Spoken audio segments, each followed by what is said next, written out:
مولاي صل وسلم دائما أبدا على حبيبك خير الخلق كلهم مولاي صل وسلم دائما أبدا على حبيبك خير الخلق كلهم. Assalamualaikum warahmatullahi wabarakatuh. Ustaz, izin bertanya, bacaan doa iftitah yang paling tepat dan bisa diamalkan yang mana? Apakah Allahumma ba'id baini atau inni wajjahtu? Mohon penjelasannya Ustaz. Assalamualaikum warahmatullahi wabarakatuh. Waalaikumsalam warahmatullahi wabarakatuh. Alhamdulillahi rabbil alamin. Allahumma salli wa sallim ala sayyidina Muhammad wa ala ali sayyidina Muhammad. Setelah mendengar pertanyaan dari saudara Apit tadi, ada beberapa hal yang dapat kita sampaikan dalam pembahasan ini. Yang pertama, istilah. Ada istilah yang digunakan dalam pembahasan ini yang populer di masyarakat adalah iftitah. Ada yang juga menyebut doa as-sana. Ada juga yang menyebut doa iftitah. Namun, para ulama fikih menggunakan istilah istiftah dari wazan istaf'ala yastaf'ilu istif'alan istiftah.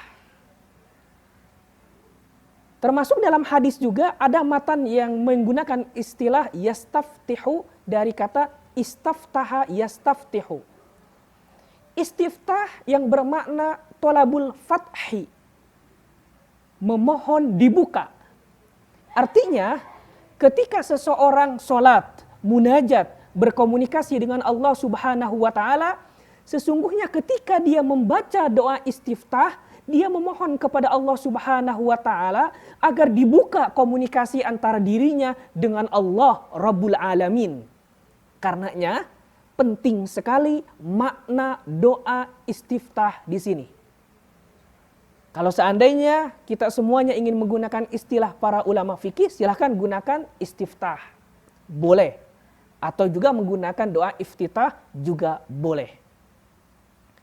Yang kedua terkait dengan hukum istiftah. Ulama berselisih pendapat. Berbeda pendapat terkait hukum doa istiftah. Mazhab Maliki misalnya, sekelompok mazhab Maliki berpendapat bahwa doa istiftah hukumnya adalah makruh, tidak disukai. Kenapa sampai berpendapat demikian?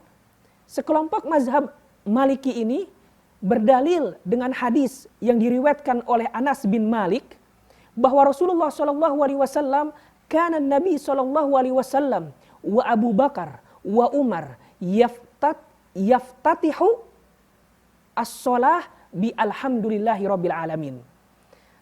Nabi, Abu Bakar, Umar membuka komunikasi sholat itu dengan alhamdulillahi rabbil alamin. Artinya ketika beliau setelah mengucapkan takbiratul ihram, Allahu Akbar, setelah itu langsung membaca Al-Fatihah, tidak diselingi lagi oleh bacaan yang lain.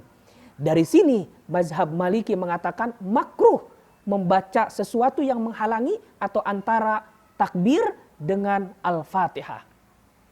Pendapat yang kedua yaitu mazhab Hambali. Sekelompok ulama mazhab Hambali berkata ini wajib baca doa istiftah. Kenapa? Karena banyak hadis-hadis, baik itu yang diriwayatkan oleh Imam Bukhari, baik itu diriwayatkan oleh Imam Muslim, baik itu diriwayatkan oleh Imam Ahmad, baik itu diriwayatkan oleh Imam Abu Daud yang menyebutkan keutamaan doa istiftah. Doa setelah takbir sebelum Al-Fatihah.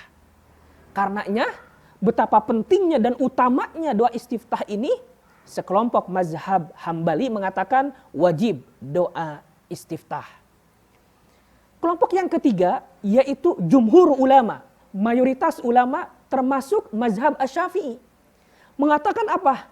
Yusannu du'aul istiftah, sunnah, mustahab membaca doa iftitah.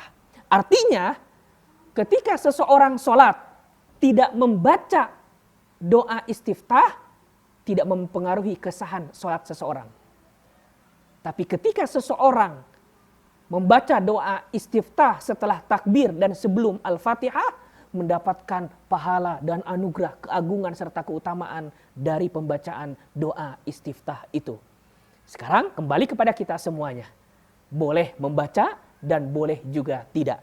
Kalau ingin keutamaan, sebaiknya membaca. Kalau seandainya tidak membaca, tidak mempengaruhi kesahan sholat. Yang ketiga, dari mana sumber doa istiftah ini? Dari berbagai hadis kita memahami ada dua. Yang pertama, doa istiftah ini bersumber dari Rasulullah SAW. Artinya, Rasulullah SAW mencontohkan doa istiftah. Ada hadis yang diriwayatkan oleh Bunda Aisyah radhiyallahu anha bahwa Rasulullah SAW membaca doa istiftah, Subhanakallahumma wa bihamdika wa tabaraka ismuka, dan seterusnya.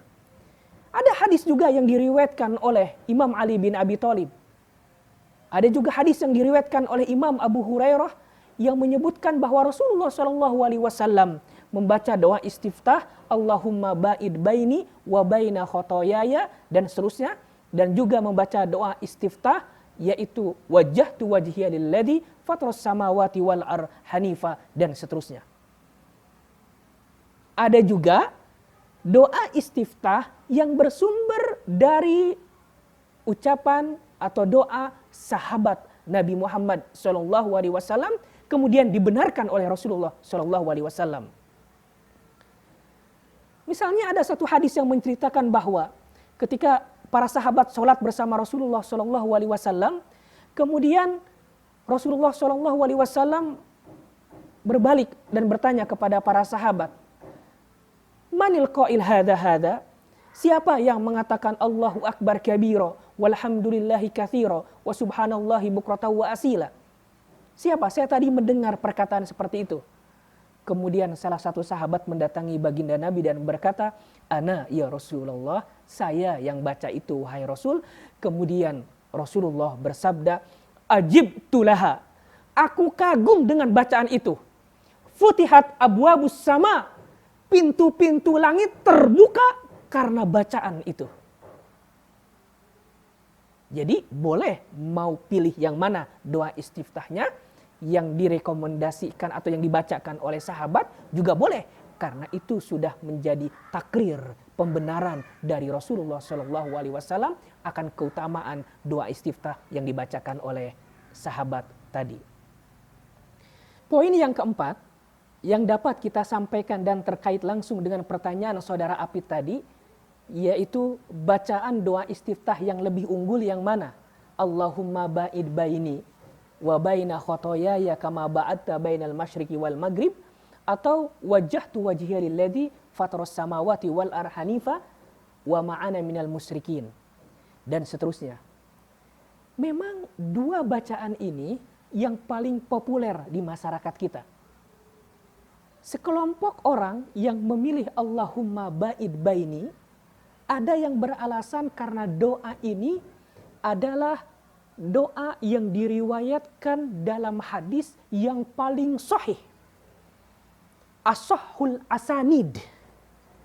Sanad yang paling sahih adalah doa istiftah Allahumma ba'id baini wa baina khotoyaya kama ba'adta bainal masyriqi wal maghrib. Kenapa? Hadis ini diriwayatkan oleh Abu Hurairah radhiyallahu an dan diriwayatkan oleh dua ulama besar, yaitu Imam Bukhari dan Imam Muslim. Hadis muttafaq alaih. Dalam ilmu hadis, kitab hadis yang paling diunggulkan atau riwayat yang diunggulkan adalah jika hadis itu diriwayatkan oleh Imam Bukhari dan Imam Muslim. Yang kedua, jika hadis itu diriwayatkan oleh Imam Bukhari sendiri. Yang ketiga, hadis yang diriwayatkan oleh Imam Muslim sendiri. Artinya kelompok pertama bertanya, milih yang sahih apa yang lebih sahih? Kalau milih yang lebih sahih, maka pilih Allahumma ba'id baini wa baina khotoyaya kama ba'adta bainal masyriqi wal maghrib, dan seterusnya.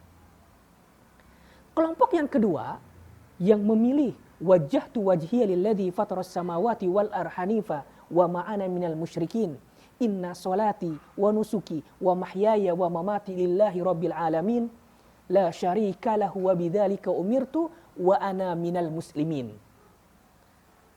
Kelompok yang kedua yang memilih bacaan doa istiftah ini berhujjah, hadis ini juga sahih. Diriwayatkan oleh Imam Muslim dalam kitab Sahih Muslim, yaitu dari seorang sahabat Imam Ali bin Abi Thalib. Sahih, tidak diragukan kesahihannya. Namun keunggulan wajjahtu wajhiya lilladzi dari sisi lafaz. Lafaz wajjahtu wajhiya lilladzi fataras samawati wal ard dan seterusnya itu juga tertuang di dalam Al-Qur'an surat Al-An'am. Kata kelompok yang kedua ini, pilih lafaz dari Nabi apa pilih lafaz dari Allah? Tentu lebih utama lafaz dari Allah. Maka kelompok yang kedua memilih wajjahtu wajhiya lilladzi. Kelompok dua juga beralasan bahwa doa istiftah ini adalah bentuk awal tawajjuh, menghadap diri, membuka komunikasi dengan Allah Subhanahu wa taala. Dari sisi makna alfad, matannya yang lebih pas menurut kelompok kedua ini adalah wajjahtu wajhiya lilladzi fataras samawati wal ard. Mana yang lebih unggul? Kalau mau ngikutin kualitas sanad yang paling sahih, ambil Allahumma ba'id baini. Kalau mau dan tertarik suka dengan matannya, lafadznya yang sesuai dengan apa yang ada dalam Al-Quran, pilih wajjahtu wajhiya lilladzi. Dua-duanya boleh, bahkan bacaan lebih daripada itu yang diriwayatkan dalam hadis yang banyak itu boleh. Yang penting ketika kita doa istiftah, kita menghadirkan diri, menghadirkan hati kita bahwa kita sedang berdialog, berkomunikasi, munajat dengan Allah Rabbul Alamin. Demikian apa yang dapat kami sampaikan. Semoga bermanfaat. Insya Allah kita akan sambung di lain waktu. Mohon maaf kalau ada kesalahan. Assalamualaikum warahmatullahi wabarakatuh.